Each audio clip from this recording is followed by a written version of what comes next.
Hi everyone! Welcome back to me talking about films, because that is apparently what I do now. Today I really want to talk about Knives Out. I want to talk about this film in regards to the idea of a slow burn. Most films these days, especially the big blockbuster ones, are very set on getting the biggest box office within the first weekend or the first couple of release days.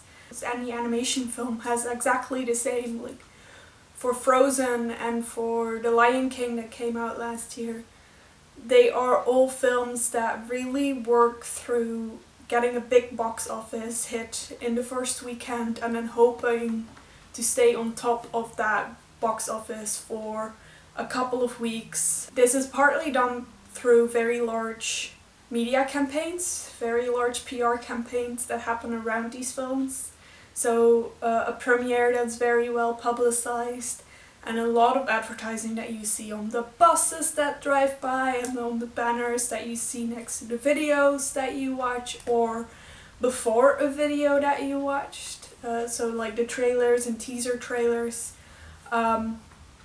It is just bombarding you with media. Knives Out didn't really work like that. There are other films that have come out recently that don't work like that, but Knives Out is an especially good example. I went to see it because so many people that I follow on Twitter were raving about it. So it is really very much a film that has gotten its traction due to word of mouth, due to people talking to each other and saying, "It is such a nice film to see, it is so enjoyable."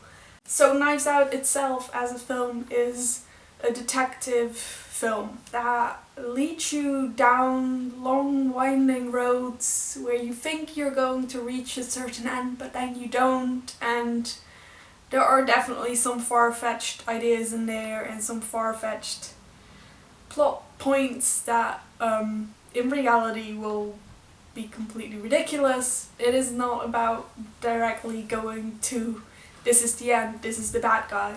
It is very much about there's a web going on and you need to unravel it. Daniel Craig's accent in it is ridiculous.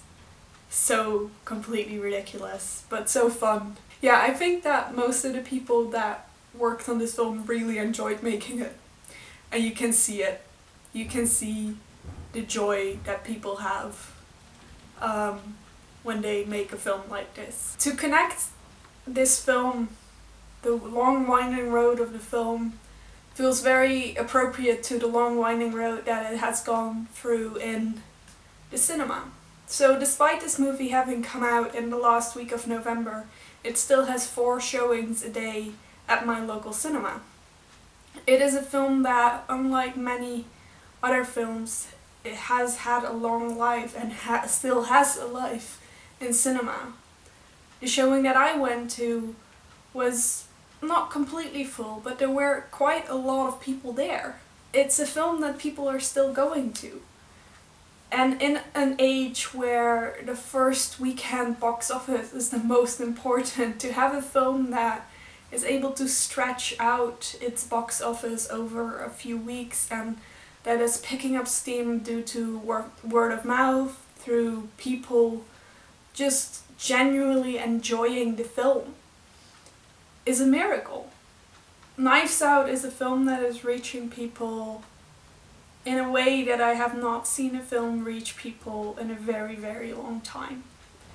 So sadly for animation that is not yet the case, and that's because animation is seen as for children, and it is true that a lot of animated films are made for either an all ages audience or for indeed a childhood family type audience. So the idea of word of mouth in that case, especially when it comes to my generation, which is like the 20s, like the late millennial basically generation, is not yet there.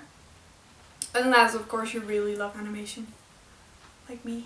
The way that Knives Out got its audience is literally through people talking about it.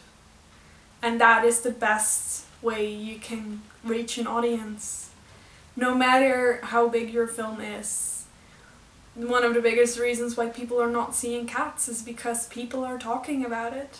People are saying it's a horrible film. So people are unwilling to pay to go see it.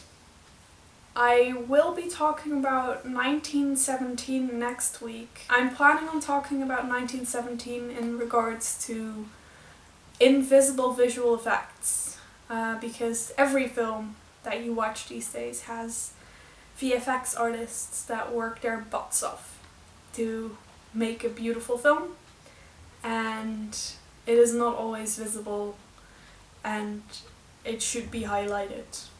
So hopefully I'll see you again next week. Go to the cinema or stay at home, but watch something fun.